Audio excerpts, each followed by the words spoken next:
Welcome into the Backroads Bill podcast. I'm Ben, and today we are going to take a little trip around Northern Ontario using a tried and true method, trains. Yes, trains. This episode is all about the different train systems here in Northern Ontario, and also a little bit on how they're used differently between Northern Ontario and Southern Ontario, and how people actually interact with them differently. It's actually really interesting. Our guest today is a very big train advocate and lover, and also volunteers her time to be on a couple of administrative boards for some of the smaller train companies and systems here in Northern Ontario. She comes out of Sault Ste. Marie, which is Linda Savory-Gordon, and we had a fantastic time chatting with her about, why train travel isn't used maybe as much as it should be, the advantages of using trains over using a car, using a bus. Of course, with the Northland coming back, we get into that a little bit. And we also talk about how to make it accessible for the younger generation and the difference, again, how people use things up here, how we can get people down south, all the GO train systems and stuff down south, and how it's just not utilized properly in Northern Ontario. So all of that coming up, but first, a word from today's sponsor, Source for Sports.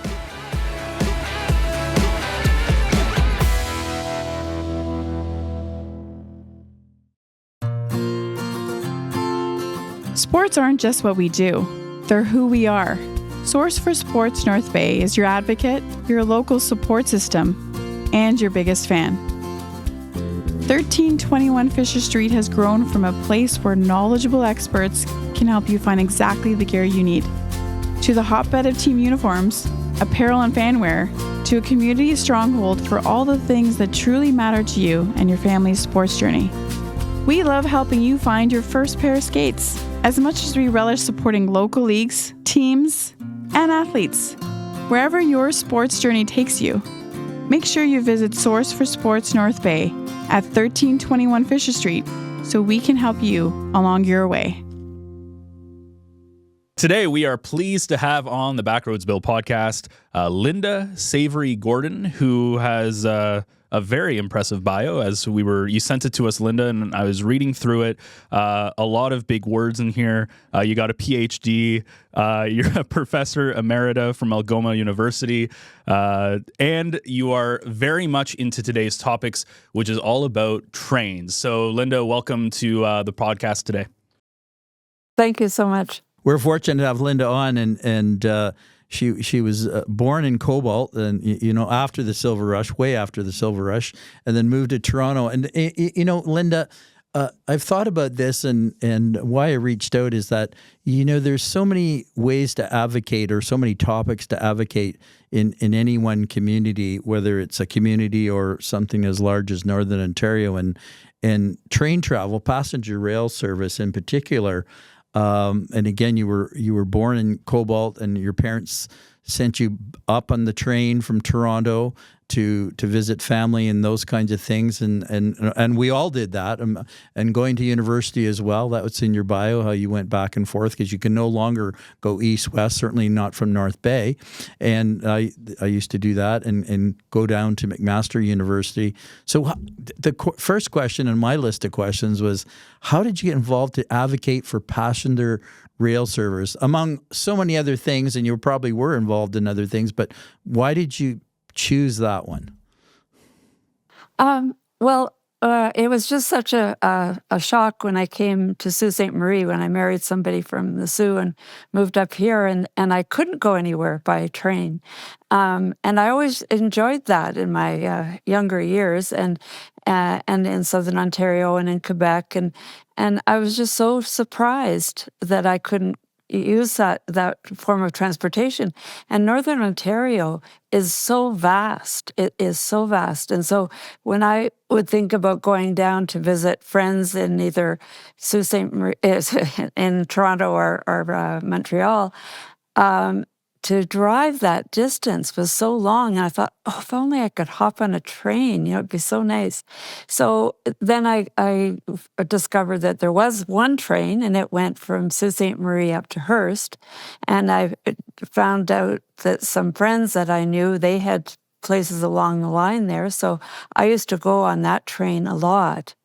And then the trouble was that it started to deteriorate in terms of that service. So that's when I kind of started the advocacy, but then it linked up with wanting to have trains going all around the loop. And if I can just go on for just a little bit here, I want to say that Backroads Bill is about roads, about back roads. And railroads were the second kind of roads. The first roads in this area were the waterways, the rivers and so on that Indigenous people for centuries used to travel on. And then the next kind of roads were the railroads. And it was only after the railroads that we had the highways, then Highway 17, Highway 11, and so on. And if you look now at where those railroads are, that's where the communities all were developed and where we still have that infrastructure. And so when I saw that and discovered it, I thought, wow, like there's something wrong here. It's only being used for freight, and people can't use that infrastructure that's there. We still have those railroads that are intact. Well, Ben well knows that I often use this phrase, a vast and magnificent land, and that applies to certainly all of Canada, if not just Northern Ontario. And you're quite right when and I like that historic perspective because it kind of launches into the discussion.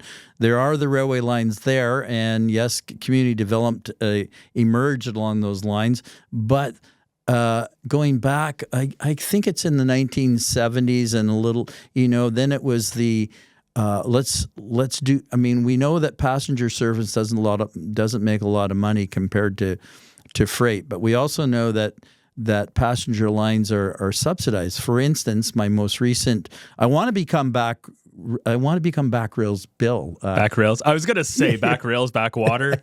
There's a whole bunch of different monikers. I could rail about that for a long time. Oh my but God. Anyway, I took the train from Sudbury up to White River and returned, and I thought to myself, and it is not a tourism train, it's a service train.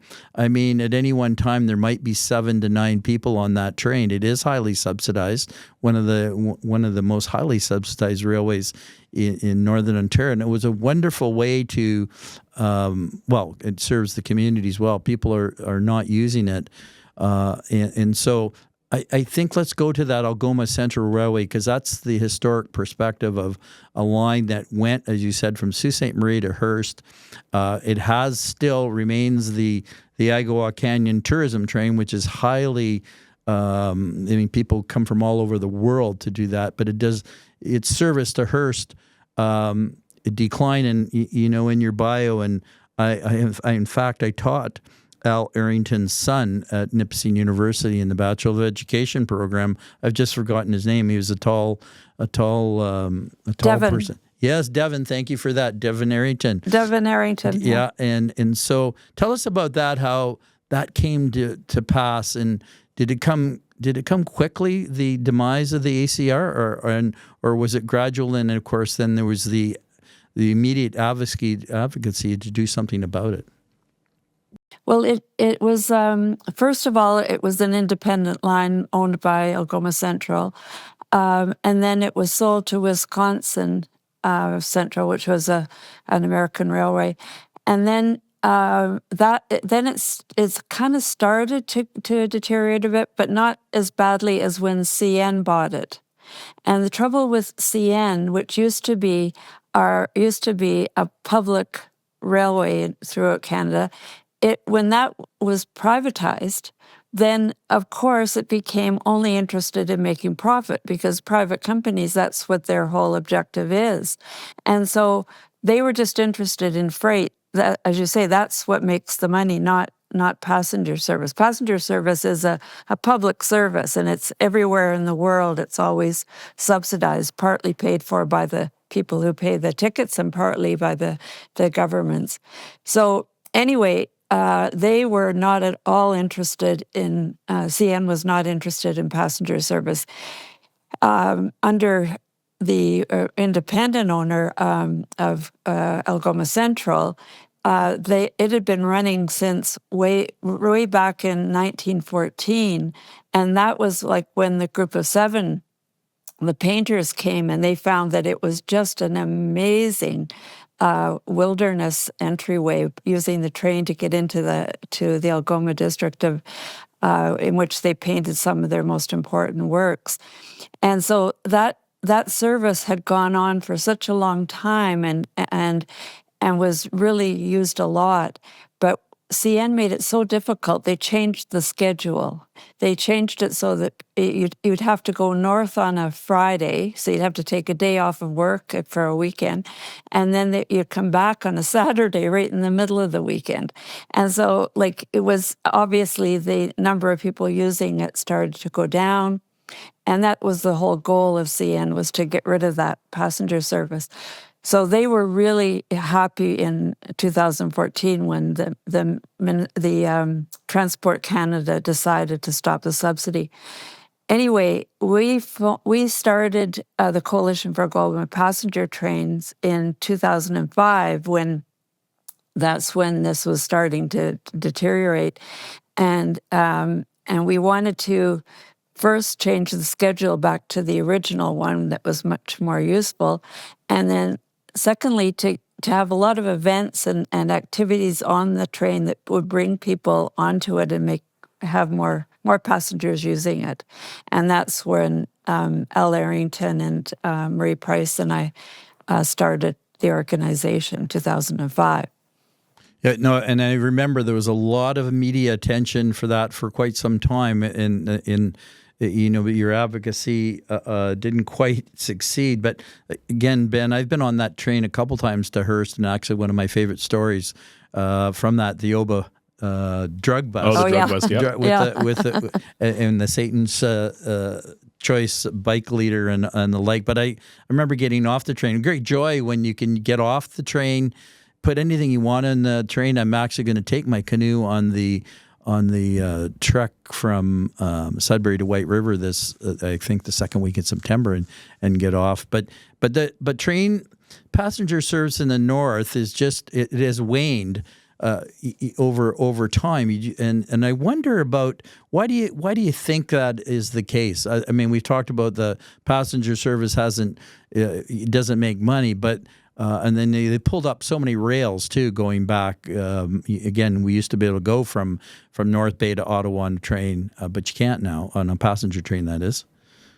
Yeah, which by the way, from a point of view of security that we're now really worried about, our sovereignty and so on, Petawawa and the bases that are dependent on getting their troops out really quickly now no longer have the train to do that on.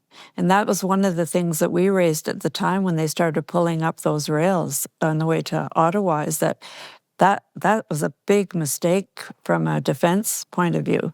You were saying about the deterioration of like how people stopped, and it was all around in the post-war period with the big emphasis on car culture and on the whole way that our lives were organized around suburbs, and that, that no longer using public transportation, but everybody had to have a car to get to their more distant suburban house or whatever, as compared with the way it used to be more concentrated in cities and towns with public transportation. So people just became more dependent on cars. And it was at a time when we weren't even thinking about the environment. We weren't thinking about the fact that, the emissions, it's not just emissions, but it's also that Northern Ontario, the roads now, these potholes, they're not so bad in North Bay. My family was just there for a ringette tournament this weekend, and my son-in-law said, what a difference. In North Bay, they don't have potholes like we have in Sault Ste. Marie. But anyway... You have to go to Sudbury for that. Yeah. Yes. No, but I bet Sault Ste. Marie is just as bad. But anyway... every 10 years, I've heard that from people who know about redoing these highways and roads, that every 10 years you have to dig below the frost line and dig up the whole highway or road and then repave it again. And that is extremely bad for the environment, like, because then you're putting in all this new pavement. I mean, that's every 10 years. Our rail lines, they are made of gravel. And so they don't, with the freezing and thawing, they don't get potholes because the stones move around and stuff like that. And so we still have the same rail beds that we were originally built. It just takes some tweaking. It's not like redigging them all up every 10 years to relay them down again. So at that time, when in the post-war Second World War period, when people were so into cars, they weren't thinking about the environment, about climate change. They also weren't thinking about the cost of cars and fuel and how expensive it is now. Like you have to buy a vehicle again about every 10 or 11 years. They start running down and so on. So it was at a time when they weren't thinking of those kind of things, and our whole lives were designed around that car culture. So I think that was the big. My husband, who was he's passed away, but he was 18 years older than me, and he used to take that train from Sault Ste. Marie to Sudbury all the time when he had meetings in Sudbury, and then it was in the 70s that it ended, and that's when people weren't using it as much. Yeah, it's interesting. Actually, the funny thing about the ringette that you were talking about is I'm pretty sure we're covering that tournament on our sportscast on Friday. Yeah. So this will come out a little bit after that, but it's just funny how you mentioned that, because we have a sportscast that comes out every Friday, that does local sports and high school sports and stuff.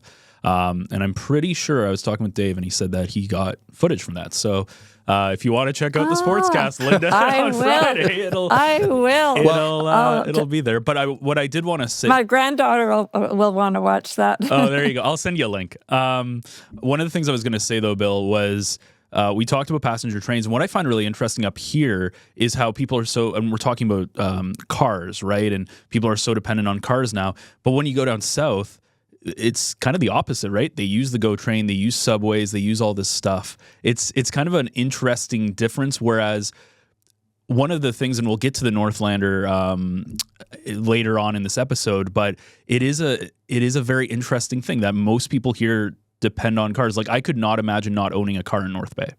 Well, exactly. But the other thing, we are only 4% of the Ontario population here in the hinterland.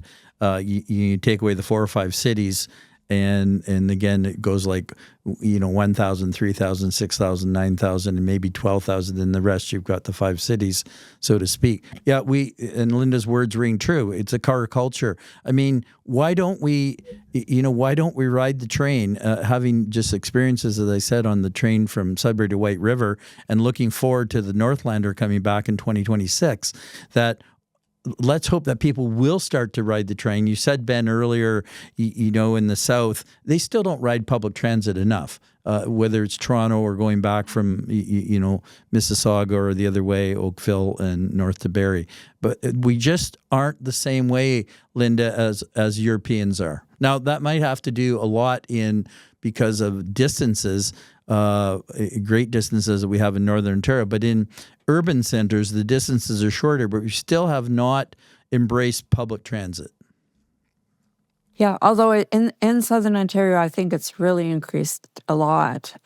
Yeah, and I think it is up here too, because when we've been lobbying for the Bear Train, and we sell calendars and things and T-shirts at the mall, and people are always saying, "Oh, I just wish that I could go to Sudbury on a train," and it's definitely increasing. I really think so. And when you say about distance, that's more of a reason to have it up here. The distance. Sometimes people say, "Oh, well, our distances are too, it's not economical enough." Well, it is, because it's way more expensive for the government to be paying for, as I mentioned, the redoing constantly of the highways, and they're talking about 4-laning certain highways. That 1 mile of doing that is the same as redoing a whole like say the train from Sault Ste. Marie to Hearst, it's so much more expensive to do highways, like to maintain them, than it is to maintain railroads.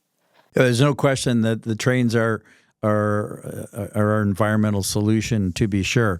I mean, another story I'm just working on from a historic perspective, and it's not about moving people, Ben, but before your time, it was about moving Toronto's garbage to the Adams Mine in Kirkland Lake. That was a big NIMBY story, not in my backyard story in northeastern Ontario for the longest time. Didn't we cover that? I swear we covered that. Well, I might have mentioned it, but we may come back to that because I'm going back up there just to see the state of the Adams Mine. But that was from an environmental perspective, that made sense, using the railway lines to move garbage so that we won't get into the social values of moving someone else's garbage to another place and putting it in a big hole in the ground, which was a former iron ore mine. But nonetheless, railways are efficient in a whole bunch of different ways. And so whether it's the Sault Ste. Marie to Hearst or the Sudbury to White River, and of course, it almost seems too that you have to make a train a tourism train and package it as such, because of course we have the train out in BC and the Canadian going back and forth. It takes, I think, 4 nights and 5 days. It almost seems we have to make it into a unique kind of situation before anyone will ride the train in Northern Ontario. And that's why I fear about the Northlander as well. But anyway, you might want to comment on that aspect of tourism. Well, there's a huge demand for trains from a tourist perspective. I mean, when you think of coming up here to Northern Ontario by car, like most people don't go more than 2 hours in the summer and probably about an hour in the winter to a tourism location. So if they're going from Toronto, they might go up to Muskoka or whatever, but there has to be a real draw for them to go beyond that by car. But if they had trains, they would go much further because it's comfortable. It's not tiring. They're not holding on to the wheel the whole time. So there is really, we often get people contacting us, even our organization from Europe, and saying, Can I go around because we have this map of our loop that we want to have, which goes from North Bay over to Sault Ste. Marie up to Hearst, and then it should connect over to the Northlander and then down to Toronto. That's where all the infrastructure is, and so it could be like that. But the trouble is, as I said, with the privatization, it's very difficult. The other problem with privatization is that we don't have regulation in the States. They regulate Amtrak so that Amtrak has to let passenger train have priority over freight. So if you take that Canadian from Vancouver to Toronto, you can sometimes be as late as a day or two arriving in Toronto from Vancouver because you have to get pulled over while the freight has precedence over you. And so we don't have the proper regulation here that they do in the States and in Europe and so on. It's all backward. It's all backwards in essence. It's totally backwards, and this is the problem with it being totally private, because it's all based on whatever makes money. But a public service does not make money, and that's what it is. Sorry, I was just ask a quick question about this because I'm kind of curious from the standpoint of the person who's actually traveling, right? And you think about, okay, if you don't have a vehicle, how are you going to get to Timmins? How are you going to get to Toronto or whatever, right? So your first thought is maybe there's a train opportunity, but there's also buses.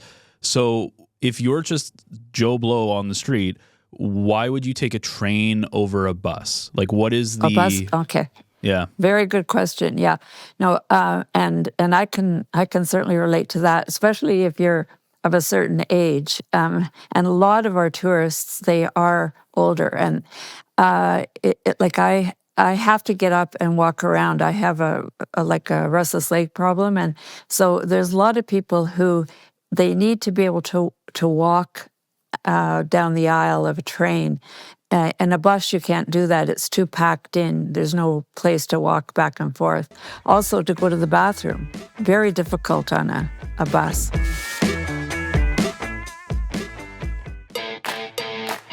It's time to Toyota at North Bay Toyota. From the bold and adventurous RAV4 to the fuel-efficient and stylish Corolla Cross to the powerful and rugged Tacoma, there's a Toyota for everyone. Need extra space? The Highlander, Grand Highlander, and Sienna have room for the whole family. Want to go green? Check out Toyota's complete lineup of hybrid vehicles like the Prius, Camry, Crown, and all-new Crown Signia, and more. Wherever you're headed, Toyota's legendary reliability, advanced safety features, and cutting-edge technology will get you there with confidence. It's time to Toyota at North Bay Toyota, 640 McEwen, or online at northbaytoyota.com for details. You know, on the train, it's just, I don't know, it's just a lovely experience. And again, I'm repeating myself, but going back to that train from Sudbury to White River and returning, like, it's just so genteel. It's so, you can do all the things you just described.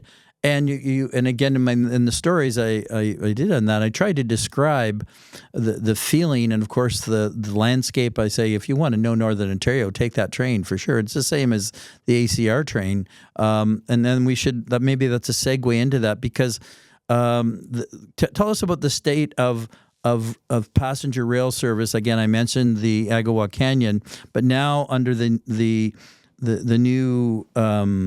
The new owners, the new corporation, the Mascot Transportation Association. Tell us about that and where that's headed. How did that come about, and then where is it headed? Oh, sorry. When I said owners, I thought you meant the new owners of the line. Mascot Transportation Association Incorporated it's a not-for-profit organization that was set up by Missinaibi Cree First Nation.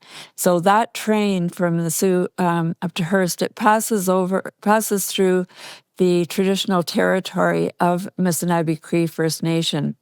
And in fact, that train used to take children on it from Missinaibi to Shingwalk Residential School. It's the whole train thing is the trains throughout Canada were set up without any agreement with the First Nations. And so we were delighted that Missinaibi Cree decided to take the lead on this, because we feel it's a gesture of to get the bear train, which is what the train would be called, would be a form of reconciliation, because it had been previously used, that train, as a very colonial instrument, setting up the Clerg's, all of his industries, and then bringing children to residential school and so on.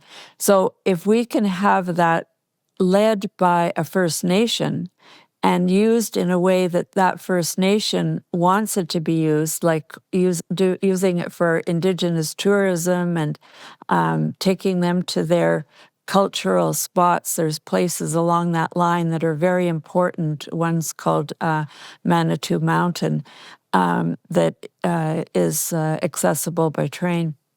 So anyway, they set up Mascot Transportation Association Incorporated to lead this effort to get the funding back to fund this train, so I'm on the board of that, and we have representatives from Missinaibi Cree First Nation on there too, and some wonderful people, some amazing people on it. So that's our sort of managerial organization. And then the Coalition for Algoma Passenger Trains, that's the advocacy group that will support MTA Inc when it goes for funding from the governments. And who owns the line now, though? The rail line itself? It's owned by, and this is another real advantage, is that it's owned by Watco, which is a very favorable, they're a wonderful company. See, when this first was stopped in 2015, we had a group of stakeholders that was trying. We did manage to. It was the Harper government, and we managed to get them to agree to some funding again, and then CN insisted on hiring this horrible company called Railmark. They were not capable of doing any kind of, they just couldn't even run the train properly. It was horrible. And even CN had to end up firing them. So that was, again, I think an effort on their part to make this not work. Whereas Watco is a really solid company.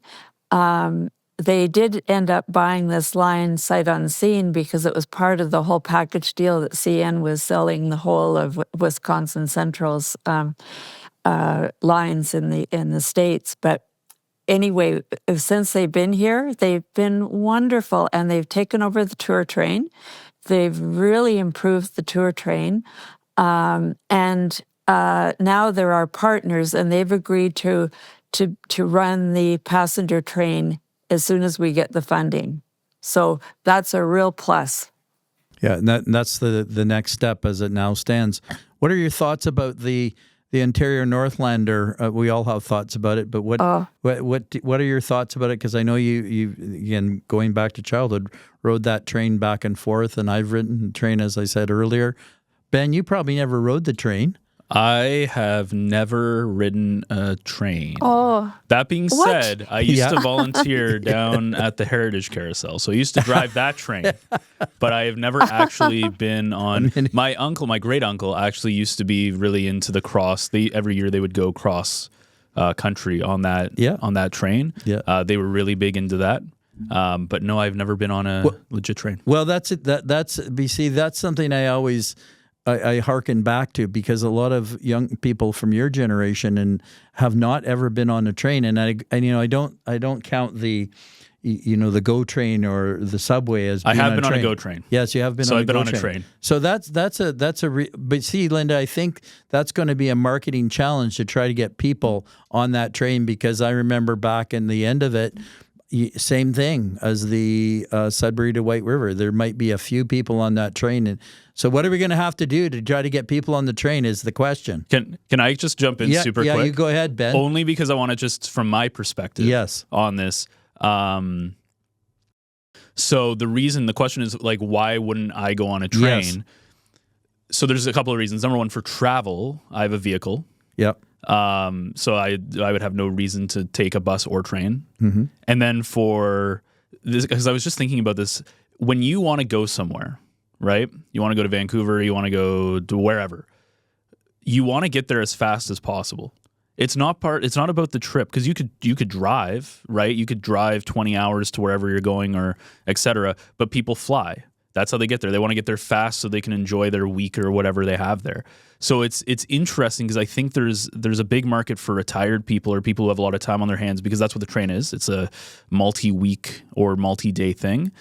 It's a great question, though, is how do you market it to and look, like, I'm 30 now, so it's like, how do you even market it to even people below me who even have a worse attention span than my generation? Well, yeah, no, that's instantaneous cell phone gratification, because you got to push the buttons and not wait.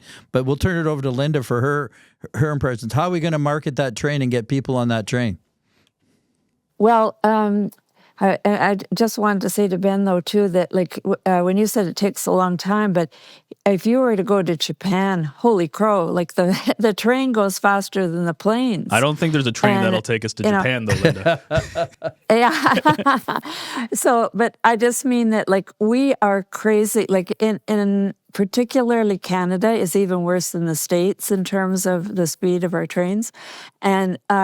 And so we've got to catch up with the rest of the developed world. I mean, we're supposedly a developed country, and yet we're more like a third world country when it comes to transportation.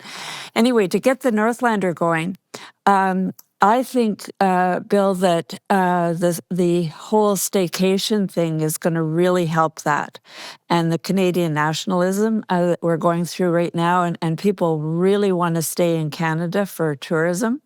So, I mean, that going up in the Northland, like up to the New Liskeard and Temagami, and there's just gorgeous places along there. So I think it'll be very attractive for Southern Ontario people to come up for vacationing.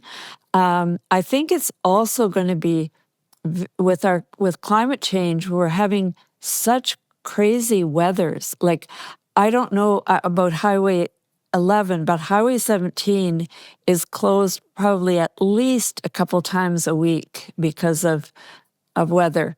And so, and I've heard that Highway 11 has that problem too. So I think people are going to feel much safer taking the train, taking the Northlander when they're going, like, say, down to Toronto or back up home or whatever. So and I was part of, like, our group, the Coalition for Algoma Passenger Trains, was part of the Northeastern Ontario Rail Network that worked on getting that Northlander back again. We worked with Lucille Frith and the Huntsville people and so on.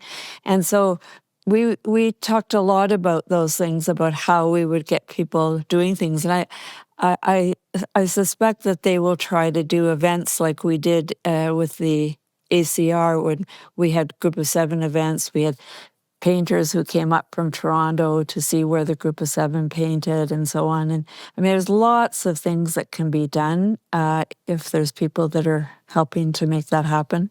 Yeah, well, you really have to make it an experience, right? Like, it has to almost be like a cruise ship in that sense of, like, you have to have stops and you have to have something there. Because if you're just using it to go from Toronto to Timmins or whatever, it's like, think about how many stops are there. And I don't know if that's already happening. Like, I don't know if that's part of the train, or is the train, like, passenger train, literally how to get from one place to another? Well, we'll use the Canadian or the Rocky Mountaineer, both different, but you don't get off the train so much. It's you come to a stop and you look at the scenery, et cetera, et cetera.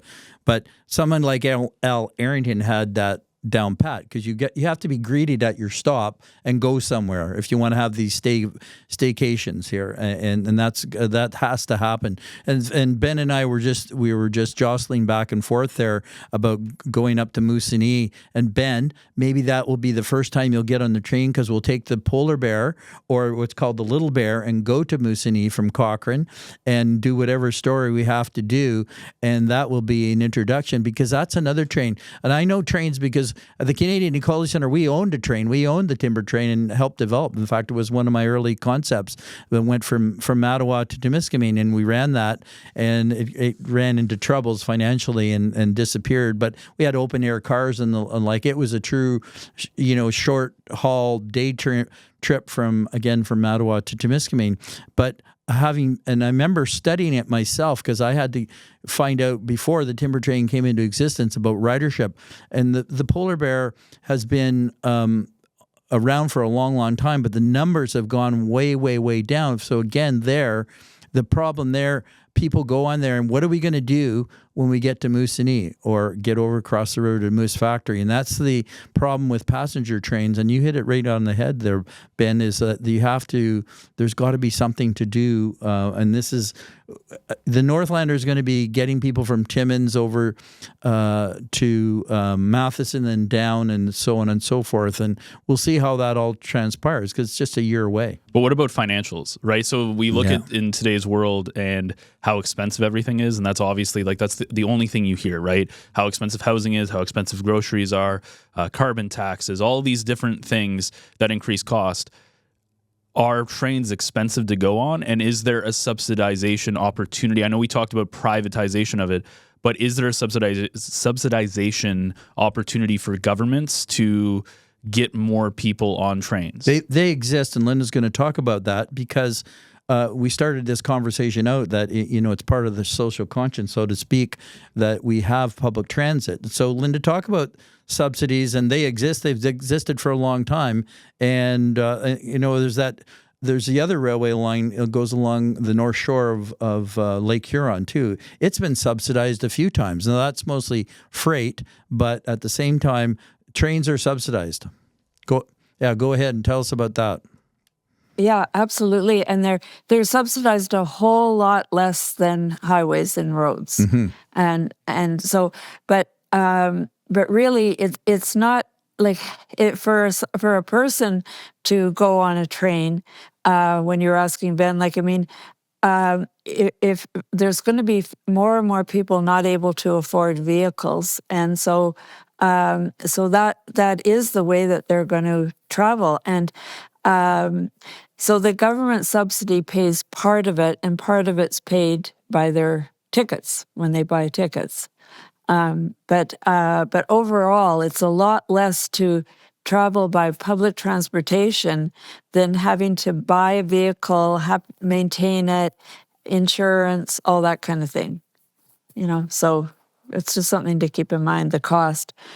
Yeah, it's a cultural thing too, and again, you hit it right the nail right on the head there, Ben, and say how are we going to market this and you utilize the train? Like, isn't North America perfect for a high-speed rail? When you think about what they have in Japan, like, because I know they've talked about it in the U.S., but when you think about how much we have to travel just to go from here to where you are, Linda, in the Sioux, it's like 12 hours, right? If you're not cutting through the U.S., if you want to go to Vancouver, I think it's 60 hours from us, roughly. Imagine having a high-speed rail that could get you there, not as fast as a flight, but could get you there relatively faster. And I know with flying, it's like it is safe, but there is always, that what if, like, there was just a plane that went down, a few weeks ago, right? There's all these things that can happen, and people have some hesitations when it comes to flying, right?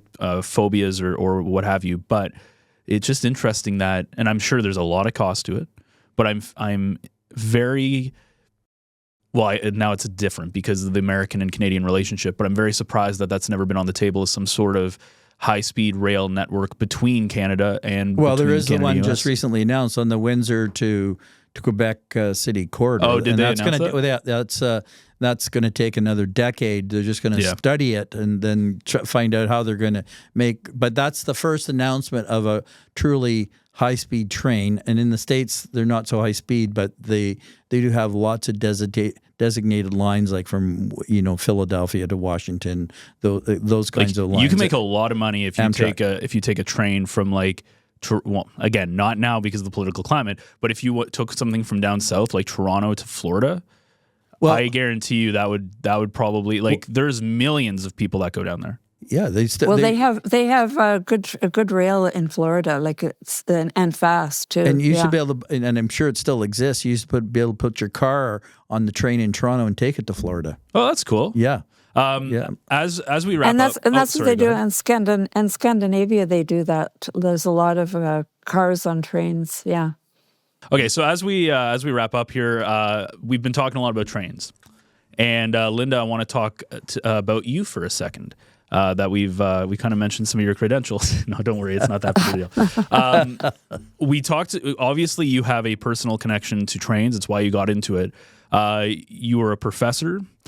But my question is, so you retired as a professor, and now you're getting, not just are you involved in trains, but you're actually on boards. You're getting involved. So what was the decision for you? How did that come about where you said, this is something I really like, but I want to actually make sure I get involved in this in retirement? Well, it started before I retired, and I just was so happy that I could put more effort into it, because then I didn't have anything else. Like, I didn't have my job to interfere in what I really wanted to do.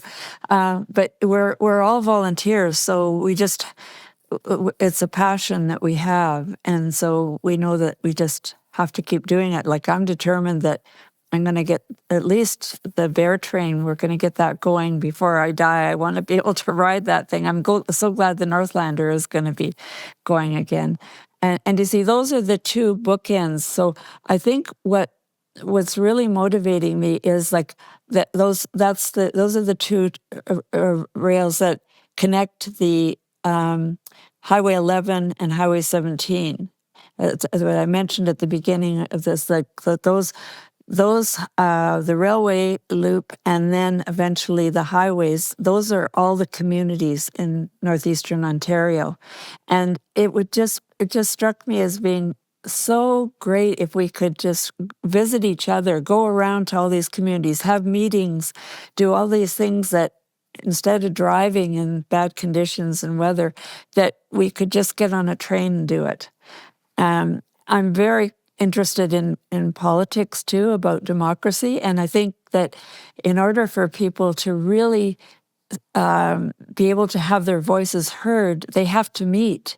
And how do we meet? In Northern Ontario, we should have a vehicle that can connect us. And I think the trains are what could do that.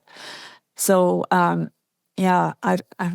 don't know if that's answering your question. I'm actually kind of curious because we are going into an election very, very, very soon. And I don't want to get political, but I'm just, because you are so into this universe, one of the things when they did the MPP here in the riding was Vic's big thing was the Northlander, right? That was like one of his big things. And he's done a fantastic job in our community advocating for that, and that's been a big thing. I'm just curious if any of the politicians, any of the parties have anything in their not pitch, but their what is the word, campaign about trains. Maybe not necessarily just the Northlander, but just the overall environment of trains, climate of trains. That's not the right word, but you know what I mean. So yeah, I know what you mean. Yeah, no, it's been primarily the NDP that has been supportive of it. And unfortunately, we've just lost a really helpful person, was Carol Hughes, because that riding has now gone. But we're going to all the candidates, and because depending on who gets in, we want to have them on our side. So we're trying to educate them during the campaign, we're just doing our best to lobby all of them. Well, Ben, it's been a pleasure to have Linda on the Backroads Bill podcast. It's a long haul, that's for sure. And the second thing, got to get you on a train. We will one day get us on a train. Don't worry. Awesome. Well, yes, Linda, that would be really good, wouldn't it, to get him? I hope it's going to be the bear train. It'll be the bear. That's my promise. It'll be the bear train. Okay. All right. Okay. Linda, thank you so much for invite you. Okay, perfect. Thank you so much for joining us today. Well, thank you so much for having this topic on. I really, really appreciate it. Well, a big thank you to Linda for taking us on a bit of a trip and, some great insight on the current state of the rail system in our province. I still think, and what I said in that episode, the biggest hurdle will be how are they going to get younger people onto trains? How are they going to be able to convert some of these people who are taking cars, who are potentially taking buses? Of course, with the Northland coming back, it's going to be very interesting to see how they're able to really market themselves into some of these younger generations.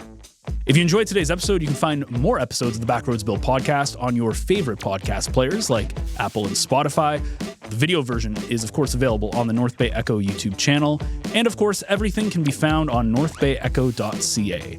New episodes of this podcast drop every single Wednesday morning like clockwork. And, of course, if you go over to northbayecho.ca, you can see all of the other great shows that we have, like To North Bay with Love, Echo Essentials, and the Echo Sportscast, along with other great local podcasts that other people do a fantastic job of making. So that wraps things up for us this week. Join us again next week for yet another Backroads adventure.